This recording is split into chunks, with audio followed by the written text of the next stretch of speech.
Make your winning move today and bet at MyBookie. Use promo code Gators and claim your deposit match, redeemable up to $1,000. Bet anything, anytime, anywhere with MyBookie. And Gators Breakdown is proud to partner with America's #1 meal kit, HelloFresh. Go to HelloFresh.com/GatorsFree and use code GatorsFree for free breakfast for life with an active subscription. Gators Breakdown, because there's never a dull moment in Gator Nation. The Gators Breakdown podcast is ready to go. I'm your host, David Waters. You can find me on social media at GatorDave_SEC and at Gators Breakdown. And it is the countdown to early signing day right here on Gators Breakdown. And nobody do it better than Corey Bender from Gators Online on 3 Network. Corey, you and I were talking a little bit right before we came on here, but maybe a little bit of a roller coaster. It's been a roller coaster for Florida the last few weeks, last few months on this recruiting trail for the Gators. Had that hot summer. We were wondering what the season would hold, and it looks like Florida's maybe having to hang on for dear life here as we get closer to early signing day. But transfer portal, high school recruiting, as the moniker goes, there's never a dull moment. Absolutely, Dave. And as always, man, thanks for having me on. And yeah, I think it's a different type of cycle, man. And I always kind of say every cycle, everyone can be an off-season all-star, but it's about when those games are played and how the season rolls out. Can you keep some of these guys? And obviously, can you change the mind of some of these guys if you are playing really well, flipping guys down the line? And Florida, like you and I were talking about, I think it could be a lot worse given just the drama and decommitments. Because, once one kid decommits, it sometimes could be kind of a rippling effect, and it kind of follows and kind of other guys follow. And we saw that, but it really could have been worse. Florida's still ranked inside the top 10, multiple 5 stars, obviously, in the class. So, yeah, like I said, it's going to be an interesting sign day, and we'll see who stays with the Gators, and we'll see if Florida can, pull off some surprises. Yeah, that's the one thing that we'll get into before I let you go. Any surprises out there for the Gators? But hey, plenty to get into right here. As we said, transfer portal gets for the Gators. An unfortunate decommitment, not necessarily a surprise, but we'll get into that too as well, as Xavier Filsaime flips from Florida to Texas. And of course, maybe other flips, maybe flips towards Florida. We'll see. We'll count down all of it right here on this episode of Gators Breakdown. So before we go even further, hit that like button. That really goes a long way. And it's the holiday season. Give me some likes right there, out there right here on YouTube. And subscribe to Gators Breakdown right here on YouTube or your favorite podcast platform. All that support goes a long way right here on Gators Breakdown. And you continue the conversation right there on the Gators Breakdown Plus Discord. You get access to that by becoming a Gators Breakdown Plus member. Link is in the description. Extra episodes, ad-free episodes, newsletters, Q&A, all that good stuff right there.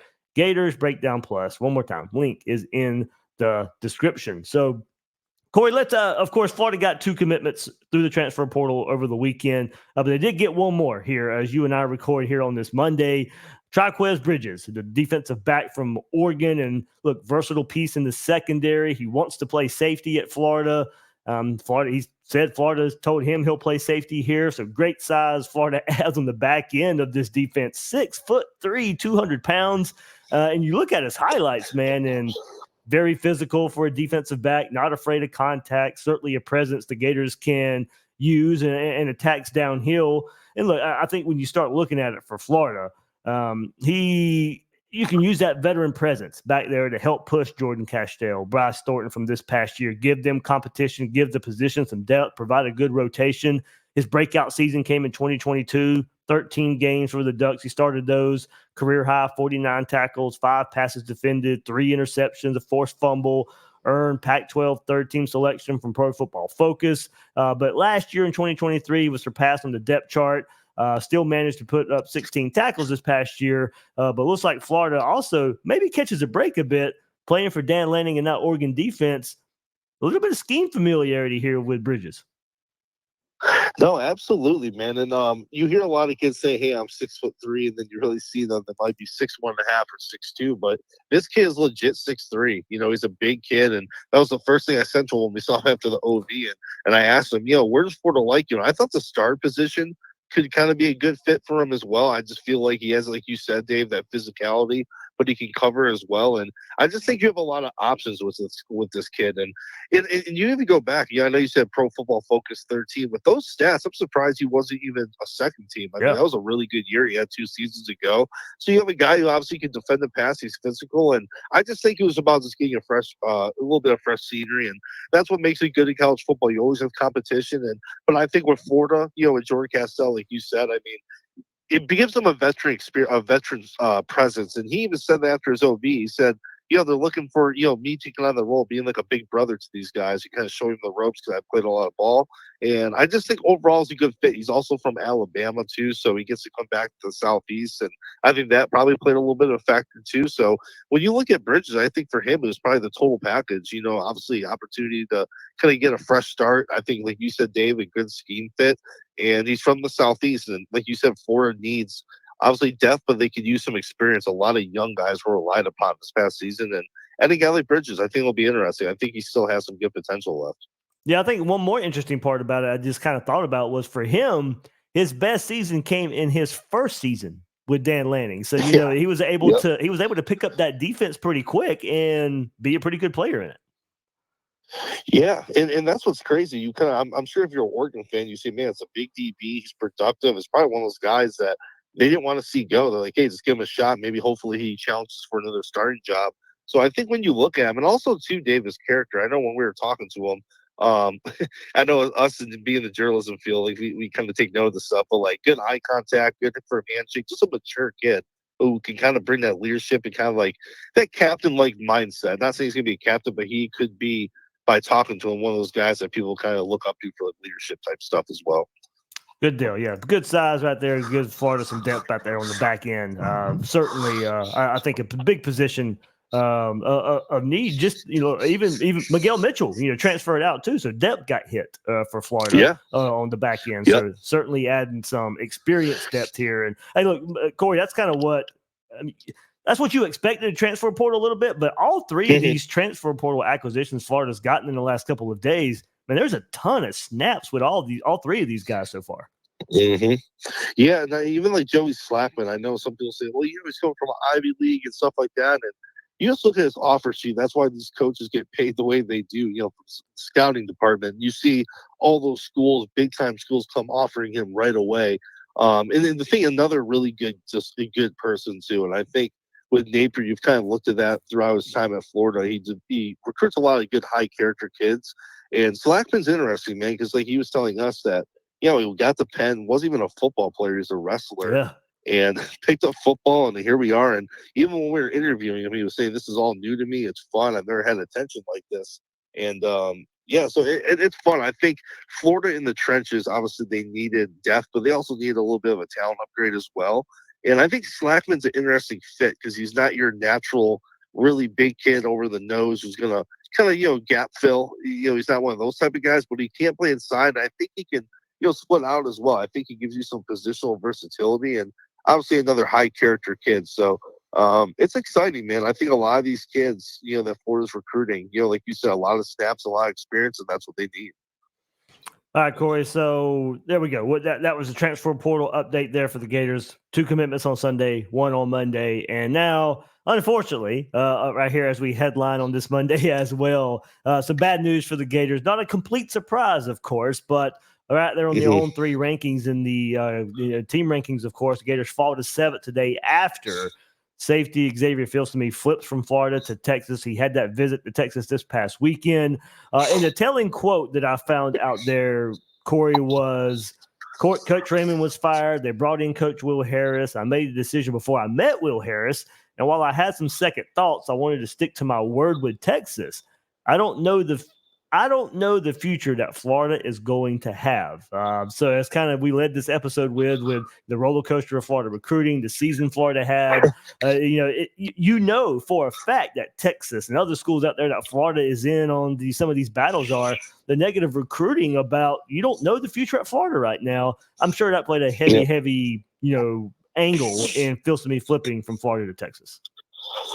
Yeah, and I know Dave too. People talk about how he's from Florida initially. His mom lives in Orlando, and obviously those are big pluses. But when you're when you're a recruit ranked this high, a lot of these kids do their best to kind of separate fandom and try to make a business decision. And if you really do separate that, and you're not biased, and you look at his situation, it's really not, like you said, it's really not too much of a surprise. I know the kid loves Florida. Obviously the school's always had a place in his heart, and I'm sure it was tough telling these coaches no, but with what Texas is building, where they're ranked on the field, and obviously just kind of the momentum they have right now, it didn't really shock me too much. And I think the OB was kind of the cherry on top as far as timing. We always talk about the timing of OBs, and when a school hosts a kid right before sign day and has that they're the last school to have face-to-face contact, that can always be big. We were kind of leaning towards Texas even before the OBs, so not too surprised. And I will say this. He's a big-time athlete, a lot of upside, but I would actually say he's more of a five-star athlete than safety. Oh, he's a four-star now. I don't know which recruiting service dropped him, but he's a four-star overall consensus now. And I think he's more of an athlete with a lot of potential to play safety. He's a hard hitter, but even as coaches have said, there's a long way to go as far as, actually the ins and outs of playing the safety position. So it's definitely a blow. I mean, he's a highly rated kid, an All-American type of talent in the secondary, but I think overall, like you said, I think it wasn't as bad because, a lot of people were expecting it. Yeah, so Corey, we'll stay on the storyline of defensive backfield, and maybe you can glean more info on this. I've been asked about it, and so we'll stay in the defensive backfield, and now we'll go to an uncommitted target because safety Gregory Smith's kind of been the hot name now for Florida as, one of the next possible commits for the Gators. Is the interest in him, was it tied to Filsaime and the rumors of him flipping to Texas at all, or were the Gators looking at adding another safety anyway? Yeah, they're looking to add another safety. I know it's been brought up quite a bit, and there is no connection between them. He was just a kid, obviously in the Tampa area that, top shelf size, man. Another big kid that kind of flew under the radar. He plays quarterback. Another one of those kind of do-it-all athletes in his high school that kind of was more of a late bloomer, and Florida really fell in love with him. And I spoke to a source close to the program, about several weeks ago, regarding that same situation. And it kind of goes back to what I was saying about Filsaime really at this point in his career be more of an athlete who's going to play safety. Someone told me that, hey, who's going to have the better career? Who has a higher ceiling at safety? And you kind of think about Greg Smith. You think about that when you're talking about just potential. And, it was a kind of valid question. So it shows how high Florida is on Greg Smith as far as what he can be down the road as a pure safety. But, yeah, I think overall, I mean, it'd be pretty surprising if he doesn't pick Florida on Wednesday. He'll be committing, I think it's around 1 o'clock or so. Vanderbilt, Ole Miss, some other schools are in the mix. But we feel confident about Florida. I think, like you said, bearing any surprises, he should be a Gator later this week. All right, sounds good. So, yeah, no, not necessarily a makeup pick for Xavier Filsaime, but one good to hear that Florida feels really, really confident in that they can make a player down the road. So, all right, we got plenty more to get into. We'll get to DJ Lagway. We'll get to a lot of the high school angle of this as well before we finish up with Corey. But, hey, before we get there, don't pass up a chance. That easy cash with MyBookie. MyBookie has the biggest online selection of odds and contests to fill all your sports betting needs anytime, anywhere. So you can turn that sports knowledge into cash in your wallet.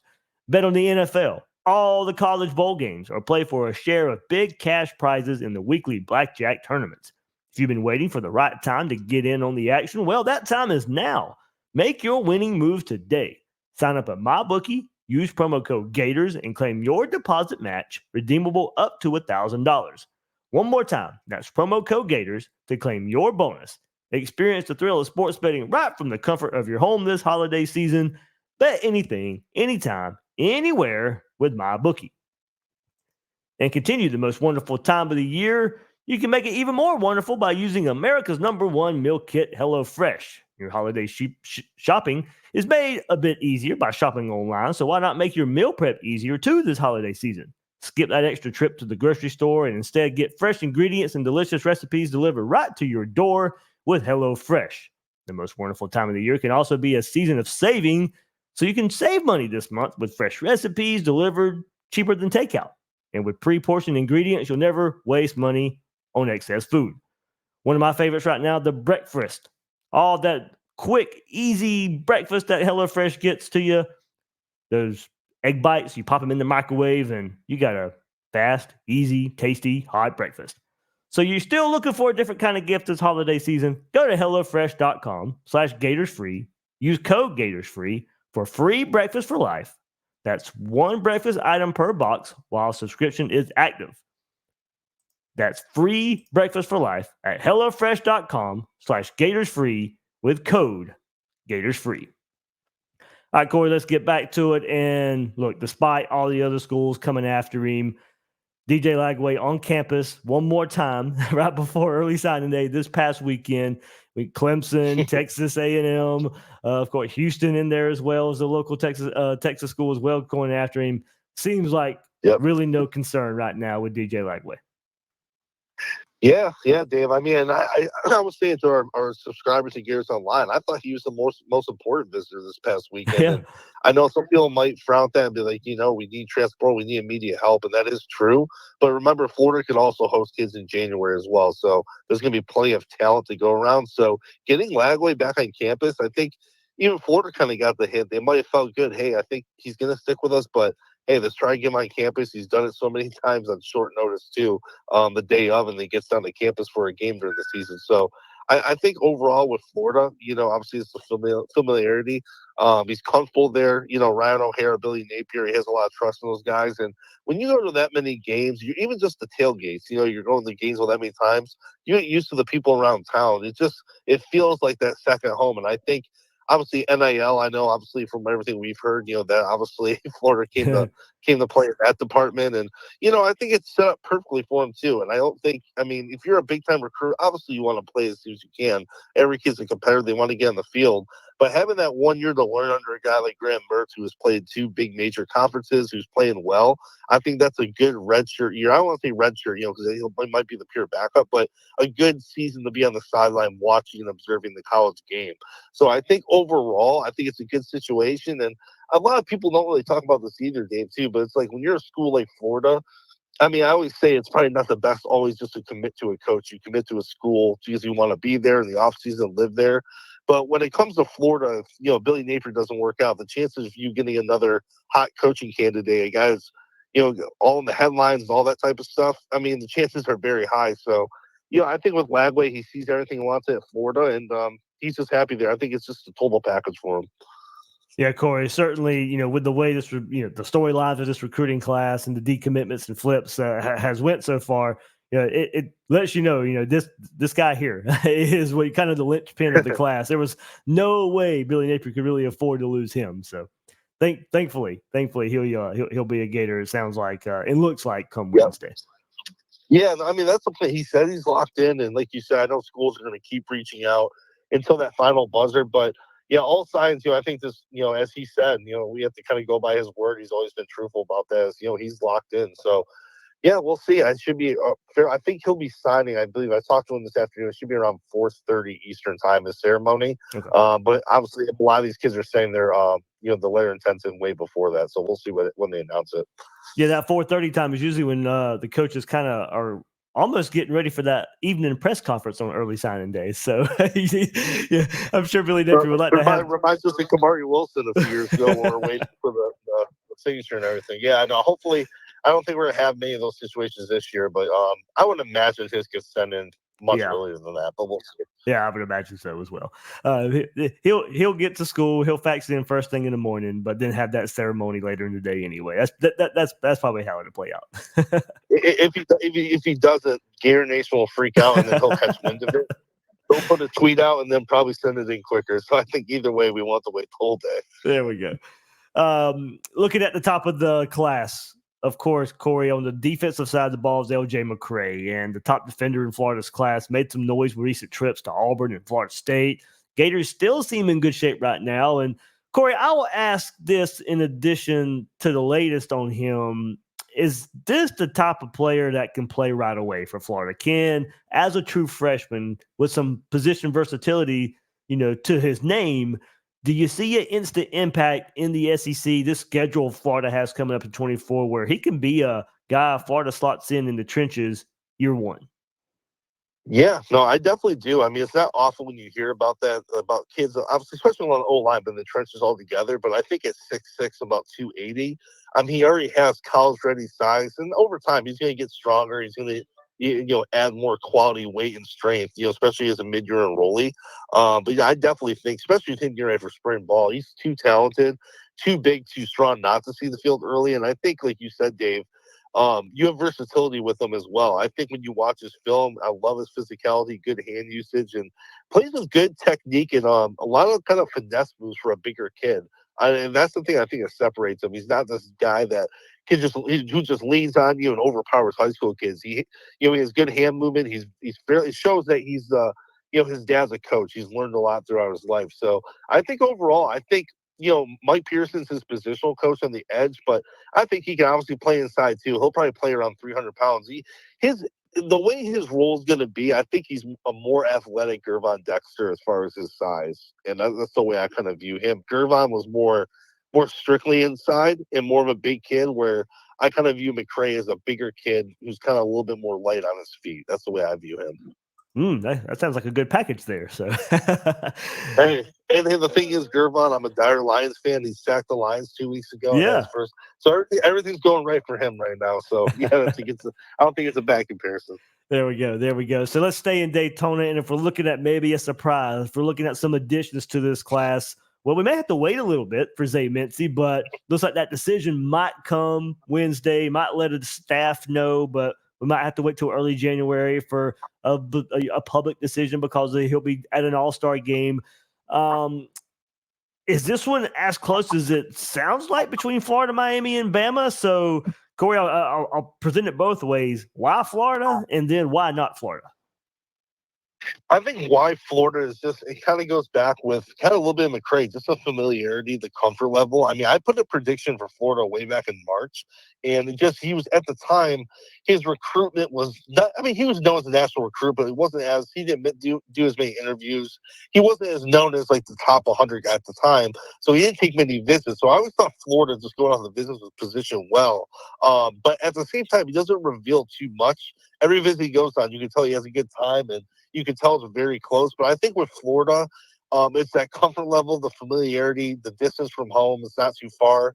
The SEC. And I asked him all throughout the process with Corey Raymond, just, his resume and that being a factor. And he used to always tell me, hey, that's awesome. I mean, I'd love to play for a coach who obviously who's had that type of success, but it's not like a game breaker for me. And I always remember that. So when they went through the coaching transition, I think the timing of it hurt Florida just from the people relationship with Corey Raymond, just put aside football. It's just that's been his main recruiter for a while.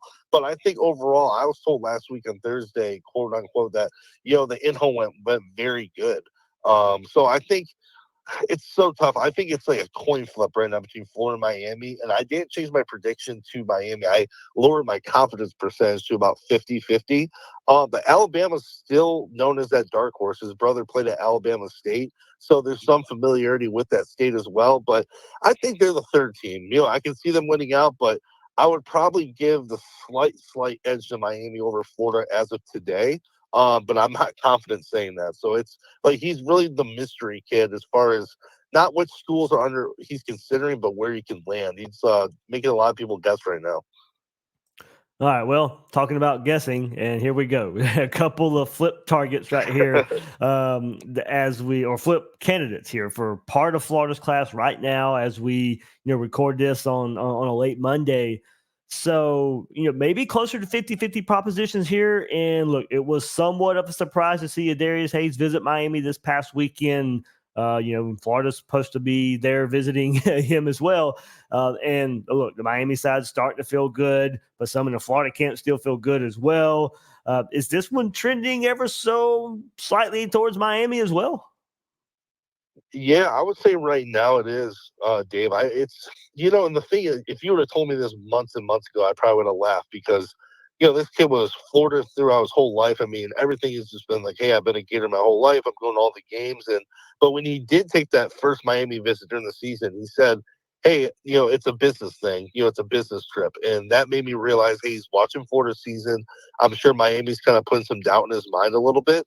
And, then after that, he shut down his recruitment. Yeah. And to me, that shows that the kid's torn. And I know a lot of Florida fans are like, well, stop being so, all the drama in this. I really think the kid's kind of torn because, Florida is what he's known his whole life. But, Miami, I don't know. Yeah, I mean, they're not too. I mean, they went 7-5. It's nothing too much different, but he obviously has a connection to those coaches too, and they had a better season. So it's going to be very interesting. And they got the final visit, and then Florida didn't get a meeting that final week because, like Dave, they were supposed to visit him on Friday, and he was already on the way to Coral Gables, which that was a stinger not to have that final meeting. So as of today, I'm probably giving Miami the slight edge. That's how I felt the last 24 hours. But same thing with Mincy. It wasn't enough for me to change my prediction to Miami. I still think there's optimism on the Florida side. When it comes down to crunch time with Adarius Hayes, when he has to sign, those thoughts are creeping your mind. And I'm sure for him, it's going to start happening. So it's tough right now. I don't think even he has a sure decision. But I think as far as a momentum standpoint, you have to favor Miami as of today. Yeah, Corey, I think the part that hurts is knowing Florida had that visit on Friday and he goes to Miami anyway. Like if Florida would have had that visit on Friday and he goes to Coral Gables on Saturday and Sunday, then okay, I probably wouldn't feel so leaning towards Miami. But knowing Florida is supposed to come in home and you leave anyway, that raises some flags. Yeah, and that was the thing too. I mean, I spoke to a source in Gainesville, leading up to that Friday morning. It was, I think it was early that morning or late the night before, and it was early that morning. And they believe, from someone on Florida can't believe he was already on the way to Coral Gables. I knew Jay Bateman was supposed to go visit him, and I think Austin Armstrong as well. And he was out the door fairly early that morning. So I know Florida all along, they feel like they've done everything they can here. From the hospitality standpoint, they've really kind of went the extra mile for him. They've been recruiting the heck out of him even when he's committed. But I know Florida feels comfortable even with Aaron Childs and Miles Graham. They believe I know Florida believes he's one of the best linebackers in the country who will play year one. So I know if for some reason Hayes was to leave, they're still happy with the class. And, they're still trying to keep him in the class. But out of all three of them, I think Hayes is probably the least likely to see the field of year one. And that's more from a technical standpoint, because he's a big kid. If you see him in person, he passes the eye test. He's a really big kid. But I kind of watch his film, and, he's a little heavy-footed in his transitions and stuff like that. So from a scheme standpoint, I just think he needs more time to kind of loosen up. But to wrap it all up into one, I think, I think right now Miami, you have to give them the momentum as of today. All right, one more that's catching the eye of everybody. Defensive lineman Amaris Williams caught everybody's attention over the weekend with a War Damn Eagle tweet this weekend. And, seems like he's been on flip watch for months now. Okay, it was Ohio State at one time, and now it maybe seems like Auburn. Florida still feels good in some ways. So down the stretch here, and now maybe Auburn is the team to beat as he's going to make an announcement on Wednesday. Yeah, I mean, like you said, it was Ohio State and Tennessee was mentioned for a bit, and now here we're at Auburn. And yeah, as of right now, Dave, I know last week Florida met with him. They had an in-home, I believe it was Billy Napier, Jay Bateman, and Austin Armstrong. And I was told it went very well, and, with the kid and his mom. And I think it's more just the other schools in their situation. I think the thing what hurt Florida is, obviously Florida wasn't winning at the time where his recruitment was really kind of taking a few turns. Yeah. And I know Auburn in the NIL column, because I know they're really lacking D linemen, and they're really coming hard for kids in that class. So I know NIL's somewhat of a factor here as well. I just think right now, momentum, like you said, is favors Auburn. There is still some optimism in the Florida camp, and some actually believe that his mother kind of prefers Florida, maybe as far as the personal relationships and just knowing them for a while. But when it comes down to the kid's decision, I think you got to favor Auburn as of today. You can't rule out Ohio State. You really can't rule out Florida. We're still, Florida's still holding out hope. But I think you said it right, Dave. Auburn's the school definitely feeling the best heading into Wednesday. And one more commit that Gators, came out of the weekend that might be on flip watch, but maybe not so now. We'll go to the offensive side, and that's wide receiver Isaiah Williams had that maybe somewhat a surprise trip to Texas A&M this past weekend, and there's some positive vibes coming out of that. But probably the feeling that the home state Gators win out here in the end. Yeah, Dave, I just don't think there was enough time on the A&M side. And I think, and that's kind of happens when Florida's doing their new staff. You kind of come in late, you try to, hopefully you knew this kid at a previous stop. And I know with Isaiah Williams, with Mike Elko, Duke and them weren't really linked to his recruitment at all. And I think, it's interesting. The previous Texas A&M stuff offered. So when that all happened, I kind of looked at his recruitment because I would ask him about other in-homes. He wouldn't respond to texts about that. When I sent text messages about that, I always found that interesting. I thought, because he's been at every Florida game. Florida took a chance on him when other schools backed off after his injury. And so there's a loyalty thing there too. That's why I think he'll probably stick with Florida. He's just, he's been around the program so much this year. But with A&M, I mean, it's a first-year staff, and you can say, obviously, with Florida, if Billy Napier has another, so-so year, they can very well make a change. So I think if you're Isaiah Williams, you look at A&M, it's a big-time school, and, with a first-year head coach. So he takes a visit, and, I think if this would have happened maybe in November, maybe A&M could really start storming up his list a little bit. But as of right now, I think the expectation for what I've heard from people is that Florida feels good about hanging on. And we'll see, though. Never say never, but we'll keep keep tabs on it all the way through. All right, Corey, let's go to the running back position before I let you go right here. And is it Jaden Ball or Jadon Ball for Arkansas? I think it's Jaden Ball. I think you had it right. Okay, Jaden. I thought so too, but just making sure. Of course, on campus this past weekend at Bama.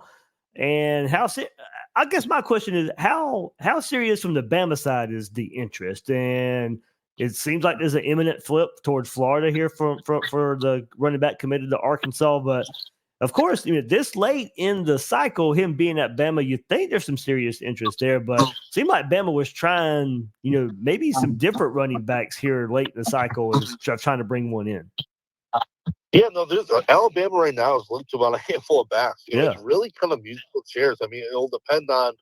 I don't know each kid's situation, but from what I've heard, if one kid goes to Alabama, then this kid will end up here. It's kind of whoever jumps on these spots that can determine where other kids land. And obviously, Jaden Ball is one of those kids that kind of came in late, who's on their list. And the thing is with Florida, which why I'm favoring Florida all along, is relationship, and that's always been the most important thing to him.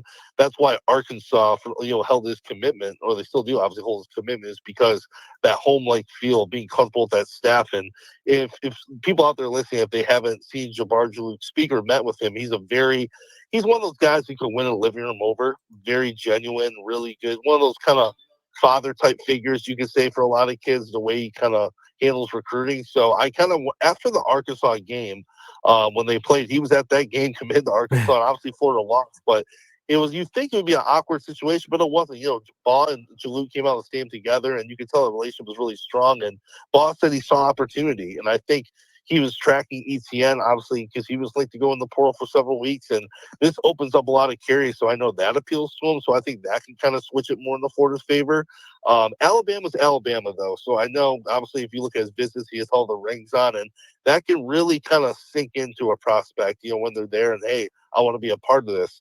But if he's telling the truth on what he's really most focused on, I think Florida gets that nod just because of opportunity and relationship. So it's close. Everyone I've talked to believes Florida has the edge right now. I don't believe he stays with Arkansas. I think it comes down to Bama and Florida.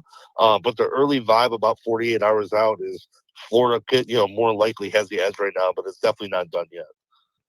Corey, one player I just want to bring up because of the stats he put up this season, just remarkable stats. And at the running back position, Kanan Daniels, I mean, this might be my most intriguing player for Florida's class because he keeps rising in the rankings. And just the season stats, 288 carries, 2,737 yards, 29 touchdowns. In the state title game, 28 carries, 253 yards, 3 touchdowns, played quarterback, running back, was a Mr. Football in the state of Alabama. And, while we're talking running back, I bring him up just because he might be one of the more overlooked players in the class.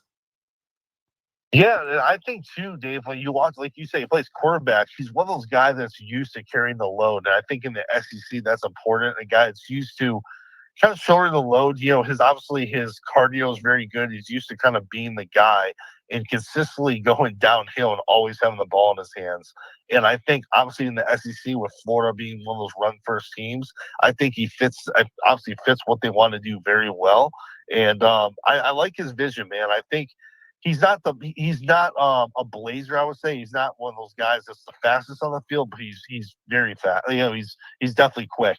And I think for him, he kind of does all the little things well. And that's the thing. I think he still has some untapped potential as a pure running back because a lot of the times he's taking direct snaps at quarterback and running. I think once he even gets with Jabbar Luke, it really kind of starts learning more and more of the fundamentals. I think more of that game, even more is going to come out of his game. And I think obviously he's a guy that's going to keep getting better. So yeah, it's one of those things too. When you get a guy out of Mississippi who's coveted by Ole Miss and Mississippi State, that's a big deal. I know some people might frown at that, but when you can get a guy out of that state that's coveted by all those nearby programs, that's a hard thing to do. It's not as easy as it seems. You think it would be being a school like Florida, but he's about 20 minutes away from Starkville too. So I think overall, Florida wants to assign 2 backs in the class. If you can get Ball to flip and you get paired with Daniels, you got to be very pleased. Those are 2 high quality kids coming to your running back room. Absolutely, absolutely. And Corey, last thing here, any surprises? And I know we talked about Zay Mincy a bit, Ball maybe flipping from Arkansas. Anything? I think we would love for some surprises to happen here with Florida class. All those flip targets that we just discussed, and I know Jeremiah Smith still hanging out there, and kind of maybe seems like a Hail Mary at this point, but maybe separate from him, any surprises you see positively for Florida's class here for early signing day on Wednesday? As of right now, Dave, I don't see many surprises, and part of that reason is just because of what the transfer portal is. Because I think in years past, if you can even think to Florida's first cycle, even in years past for other schools, you would see kids get offered maybe the night before signing or the morning of, and they jump on the offer. And those are because they have scholarships left over for these kids. Now schools aren't doing that as much because, hey, we can instead of taking a kid that's maybe a long-term upside guy that we can, we have a spot left to take them. Let's get an immediate contributor in the portal. So it's kind of those kind of high upside late bloomer guys are the ones that kind of get hurt with the portal a little bit because, some of those schools might not save the scholarship like they used to before. So with that being said, just knowing Florida's board, I don't know, like a Favor Edwin, obviously I think he goes to Alabama or Auburn. And, I think that's where he's leaning, probably Alabama and then Auburn number 2.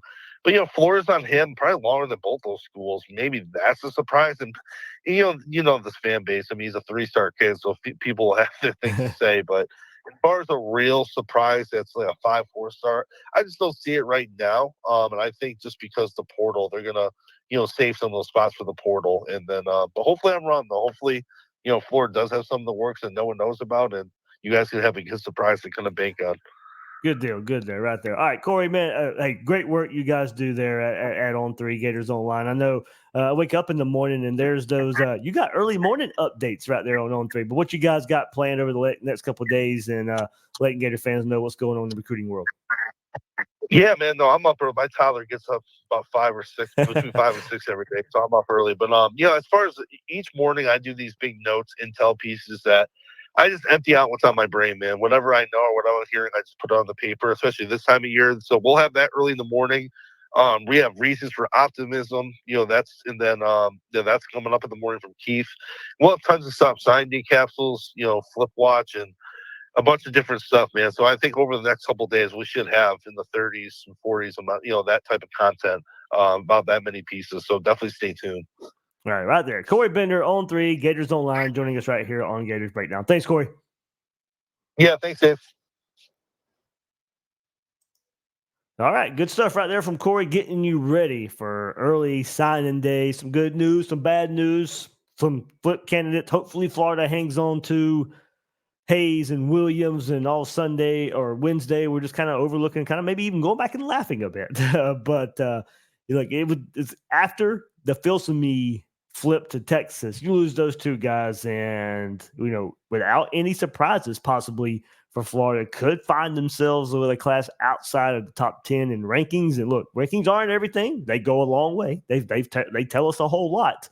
There'd be some good pieces of this Florida class, but man, it'd be kind of hard to swallow. Billy Napier's going into his 3rd season, his 3rd class right here. It would be falling out of the top 10 if that happens. So hopefully it doesn't happen. Hopefully, it's worth bringing up. We'll discuss the angles here.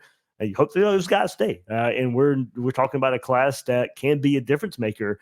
But it'll be hard to be a difference maker if you start losing some of the top part of this class. It's happened a little bit. Happened even more today on this Monday with Xavier Filsaime flipping. And that one, I liked him as a player. As you heard Corey say, maybe look, one reason I liked him was because the athlete that he was. So raw athlete there, Love what he was able to bring from tape and film review at the safety spot. So, but Gregory Smith right there on the horizon, the upside, very, very high. Maybe he makes his declaration for Florida. So, yeah, at least body-wise make up there for a safety. But, of course, asking Corey there, Florida would love to have both of these guys back there on the back end, of course, at the transfer portal to bring in a safety. So, numbers-wise, Florida may be okay. But at the same time, feels to me one of the top players in the country and no longer will be part of this Gators 2024 class. So, all right, guys, buckle up. It's going to be crazy. Never a dull moment, of course. A lot of roller coaster emotions going on the next couple of days. But, hey, we'll have you covered right here. Wednesday night, we will do, Will Miles will join me. We'll have our early signing day review like we do every year. We'll take a look at the class. As I said, hopefully when we get together Wednesday night, these flips that we just talked about that could be possible away from Florida don't happen. And we're sitting here celebrating a pretty important big haul for Florida. But either way, we'll join you right here on Gators Breakdown Wednesday night, probably 8:30, 9 o'clock. We'll see what the start time is right there. But of course, I'll keep you updated on the socials. Speaking of socials, find me on social media at GatorDave_SEC. Guys and girls out there, thank you for joining me on this episode of Gators Breakdown.